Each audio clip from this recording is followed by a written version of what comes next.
নমস্কাৰ ছাত্ৰ ছাত্ৰীসকল, আজি মই ক্লাছ 8লৈ আহিছোঁ আৰু ক্লাছ 8ৰ ছানবীম ইংলিছ ৰিডাৰ 3খন লৈছোঁ আৰু ইয়াৰ lesson number 2 my native land এইটো ৰিডিং এক্টিভিটি এটা কৰিব খুজিছোঁ আৰু অসমীয়া আলোচনা কৰিব খুজিছোঁ। আহাচোন। My native land. He asked me, the old man by the street, blind, lonely, and poorer than me, tell me what my land is like. Breathe, Coca, I said, breathe deep, the warm air that reminds you of your childhood friends is what your land is like. Cool breeze on your face this morn after last night's endless thunder and rain is the peaceful breath of your land, the contented gurgling of that little baby tied to her mother's sturdy back is the soil of which your land is made, the chorus of the cuckoo and sparrows as they play around the treetops near is what shapes your native land. The distant roll of the bihu dhol, the pepa and gogona my neighbors play, the heady aroma of the pitha and laru, the sound of the evening prayer in the namghar masjid church, these make the soil of your beloved land. এতিয়া অৰ্থ চোৱাচোন তোমালোকে। মাই native land, মোৰ মাতৃভূমি বা মোৰ জন্মভূমি। ইয়াত কবিয়ে এদিন ৰাস্তাৰ কাষত এজন বৃদ্ধ বা বুঢ়া মানুহক লগ পাইছিল আৰু বুঢ়া মানুহজনে তেওঁৰ পৰা তেওঁৰ মাতৃভূমিখন কেনেকুৱা সেইটো জানিব খুজিছিল আৰু কবিয়ে তাৰ উত্তৰত ইয়াৰ আমাৰ মাতৃভূমিৰ বিভিন্ন সাংস্কৃতিক, সামাজিক আৰু প্ৰাকৃতিক পৰিৱেশৰ বৰ্ণনা দিছে আৰু তাৰ উদাহৰণ দি বৃদ্ধ মানুহজনক বুজাব খুজিছে। এতিয়া চোৱাচোন। হি আস্কড মি, তেওঁ মোক সুধিছিল, the old man by the street, ৰাস্তাৰ কাষত লগ পোৱা বৃদ্ধ মানুহজনে, blind, lonely and poorer than me, তেওঁ অন্ধ, অকলশৰীয়া আৰু মোতকৈ দুখীয়া আছিল বুলি কবিয়ে কৈছে। Tell me what my land is like, তেওঁ সুধিছিল, কোৱাচোন মোৰ মাতৃভূমিখন কেনেকুৱা। ব্ৰিথ ককা, আই ছেড, ব্ৰিথ ডিপ, মই কৈছিলোঁ। উশাহ লোৱা ককা, ব্ৰিথ ডিপ, দীঘলকৈ উশাহ লোৱা। The warm air that reminds you of your childhood friends, ইয়াৰ উষ্ম বায়ুৱে আপোনাৰ শৈশৱৰ বন্ধুসকলৰ কথা মনত পেলাব। Is what your land is like, আপোনাৰ শৈশৱৰ বন্ধুসকল বা শৈশৱকালটো যিমান মধুৰ আপোনাৰ মাতৃভূমিখন তেনেকুৱাই। The cool breeze on your face this morn after last night endless thunder and rain. Cool breeze মানে শীতল মলয়া বতাহ। On your face this morn, ৰাতিপুৱা আপোনাৰ মুখমণ্ডলত স্পৰ্শ হোৱা শীতল মলয়া বতাহ। After last night's endless thunder and rain, যোৱা নিশা ধাৰাসাৰ বৰষুণ আৰু বিজুলী ঢেৰেকনিৰ পাছত বলা ইয়াৰ শীতল বায়ুৱে ৰাতিপুৱাৰ শীতল বায়ুৱে আপোনাৰ মুখমণ্ডল স্পৰ্শ কৰিছে।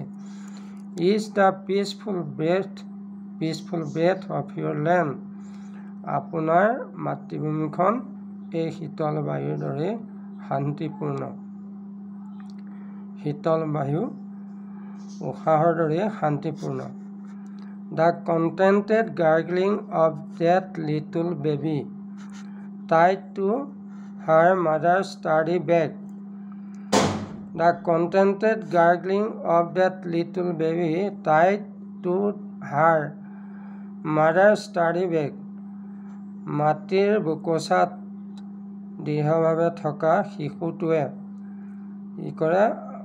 সন্তুষ্টিৰে বা আনন্দৰে কলকলনি কৰে, আনন্দৰে কলকলায়। ঠিক তেনেকুৱা সন্তুষ্টি বা আনন্দময় মুহূৰ্তৰ দৰেই আপোনাৰ মাতৃভূমিৰ মাটি গঠন হৈছে। The chorus of the cuckoo and sparrows and they play around the treetops near is what shapes your native land.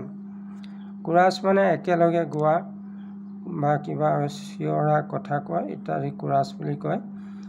এতিয়া ঘৰচিৰিকা আৰু কুলি চৰাইবিলাকে একেলগে গছৰ আগত খেলে, গান গায়।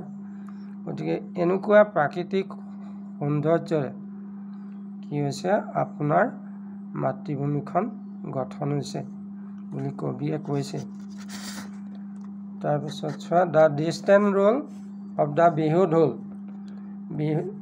Distant roll of the Bihu dhol. বিহুত বজোৱা ঢোলৰ দূৰণিৰ পৰা অহা মধুময় শব্দ। দ্য পেপা এণ্ড গগনা মাই নেইবাৰ্ছ প্লে। মোৰ ওচৰ চুবুৰীয়াই বজোৱা পেপা গগনাৰ সাংগীতিক ধ্বনি। The heady aroma of pitha and laru. পিঠাৰু লাড়ুৰ সুতীব্ৰ সুগন্ধ। The sound of the evening prayer in the Namghar, masjid and search. আবেলি নামঘৰত, মছজিদত বা গীৰ্জাঘৰত কৰা প্ৰাৰ্থনাৰ ধ্বনি। এইবিলাক সাংস্কৃতিক পৰিৱেশেৰে this make the soul of your beloved land. আপোনাৰ মৰমৰ মাতৃভূমিখনৰ আত্মা গঠন হৈছে। গতিকে ছাত্ৰ ছাত্ৰীসকল, ইয়াৰ পিছত কেইটামান অৰ্থ দেখুৱাইছোঁ, তোমালোকে চোৱা। অৰ্থ মাই নেটিভ লেণ্ডৰ। Here are some words with their meanings. Words meaning: thunder, the loud explosive sound that follows lightning in the clouds. বিজুলী ঢেৰেকনি, থাণ্ডাৰ মানে। মৰ্নিং, ৰাতিপুৱা। কণ্টেণ্টেড, ছেটিছফাইড, সন্তোষ হৈছিল। Gurgling, the happy sound made by babies. শিশুৰ দ্বাৰা কৰা কলকলনি। Chorus, একেলগে গোৱা বা চিঞৰা মতা। Singing or speaking at the same time. Aroma, strong pleasant smell. সুতীব্ৰ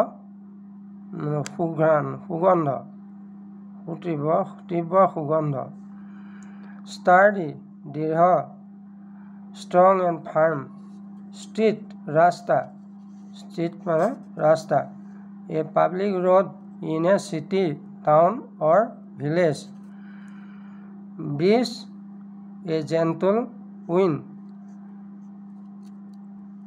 bridge, বায়ু, মৃদু বতাহ। পিচফুল, শান্তিপূৰ্ণ। Free from disturbance. এতিয়া কেইটামান অসমীয়া শব্দ আমি পইণ্টত পাইছোঁ। প্ৰথমতে চোৱা, ককা বুলি সম্বোধন কৰিছে পইণ্টটোত। ককা ইংলিছ ৱৰ্ড হৈছে গ্ৰেণ্ডফাদাৰ, ককা দেউতা। Dhol, a drum made specially for the Bihu festival. Dhol to English drum koi. Bihut bajwa ebiধ বাদ্যযন্ত্ৰ. Pepa, a type of pipe made out of buffalo horns played during হুঁচৰি. হুঁচৰিত বজোৱা মহসিংহৰ পেঁপাটোৰ কথা কৈছে ইয়াত পেঁপা. গগনা, a type of string musical instrument. সূতা থকা এবিধ বাঁহেৰে প্ৰস্তুত কৰা বিহুত বজোৱা বাদ্যযন্ত্ৰ এইটো গগনা কয়. A type of string musical instrument. ভিডিঅ'টো চোৱাৰ বাবে সকলোকে ধন্যবাদ জনাইছোঁ আৰু মৰমৰ ছাত্ৰ ছাত্ৰীসকলক AB এডুকেশ্যন চেনেলটো ছাবস্ক্ৰাইব কৰি ল'বলৈ অনুৰোধ জনাইছোঁ যাতে আগলৈ তোমালোকৰ উপযোগী ভিডিঅ' পাই থাকা. ধন্যবাদ.